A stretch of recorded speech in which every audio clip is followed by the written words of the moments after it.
36-inch Emerson heat fan from the either late 1970s or early 1980s. Has the K63 motor, 2 speeds. It's not reversible. These are more or less made for use in an industrial setting.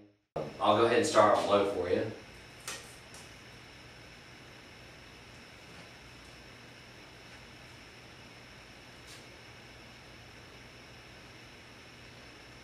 This is one of the more common variants of the heat fan.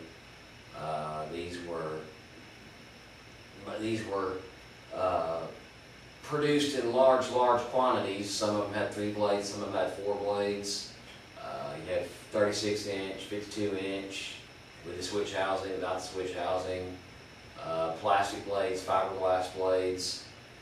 This one has the plastic blades. I actually have a set of fiberglass blades. I'll put on just a little bit to show you what they look like.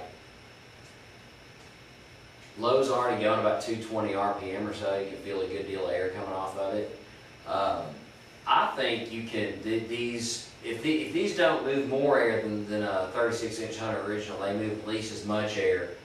They got 13-degree blade pitch. They do move faster than 36-inch original, which you're about to see. I'm turning it on high now. And on high, this thing goes upwards of 300 RPM. Very powerful motor.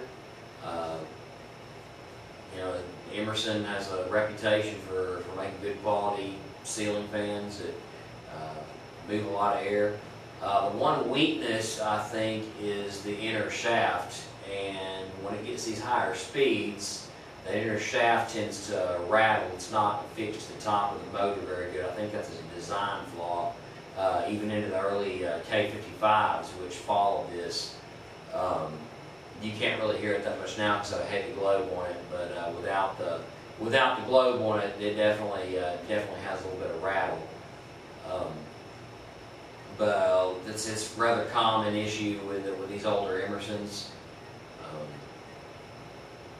But this fan, especially for being a 36-inch, does move a lot of air. It's a good quality fan for a shop.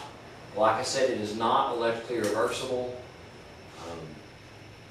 but these were actually marketed. They call them heat fans because they were marketed for use in like a factory setting with high ceilings. It would in the winter it would destratify the air and bring the heat down from the ceiling. So. But these popped up in residences. This one and a white one came out of a house in Dallas. Before I forget to mention it, that little white tape there on the flywheel, that's just an indicator so you can kind of see how fast the fan's going if you've never seen my videos before.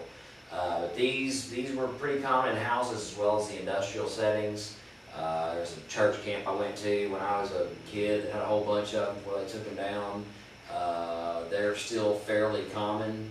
You still see them around, especially in Texas. When I was a child, these things were just all over the place. But it's in good shape.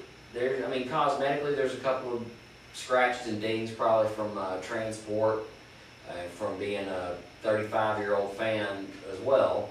But it runs great, quiet motor, and there's not really any major problems with it. It'll last a long time too. It's lasted over 35 years, and it's gone strong. And these you don't have to oil. The bearings are permanently sealed, so there's really not much maintenance you have to do on them.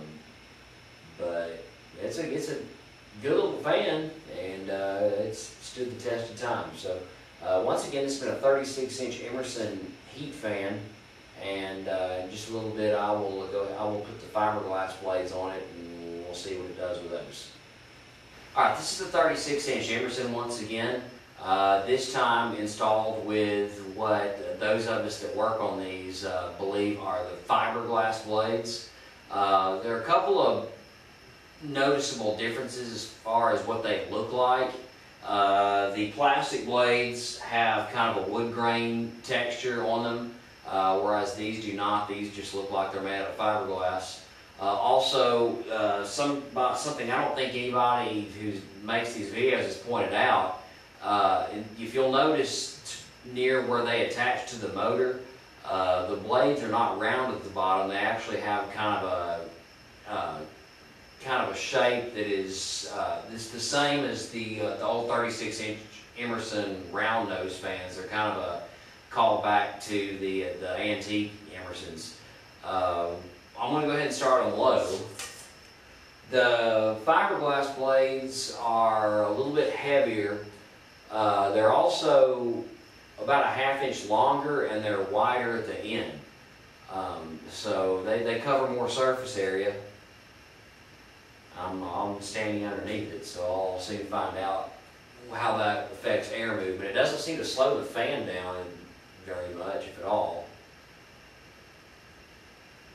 Low's still going to run right about 220 or so. Definitely hear the air coming off of it. Moves a good, respectable amount of air for low. Quiet, can't even hear any rattling right now. This fan, I think it has a mood swings or something. It kind of, sometimes it rattles and sometimes it doesn't. So just, I don't know what makes it not rattle, but, and there's high. Maybe about the same amount of air, I think. Maybe just a tad bit slower, but it's still running right about 300 RPM.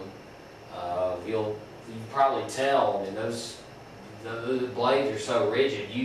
They look like they're perfectly in clock. And then these blades, you saw these blades more on the older ones. So these blades may be up 40 years old or so, and they are in darn near perfect alignment.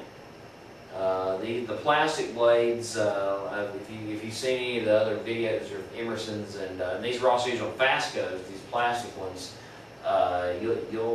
people will tell you that they are rather hard to keep balanced, and I don't know why that is, but and this fan is, I mean, it's may just have a teeny tiny bit of wobble, but I mean it's not much, and it's putting out a good breeze for a 36-inch fan. I mean, it's very reliable and very quiet. So once again, this has been a 36-inch Emerson heat fan, this time with the fiberglass blades or whatever they're made out of, and a really neat fan. It's one of my favorites, actually. So thanks again for watching. This might pop up on eBay. If it does, then you're watching this from an eBay auction. We'll have bidding. So it's a good fan. It's not much to look at as far as aesthetics, but it more than makes up for it in air movement. Great garage fan. Good shop fan.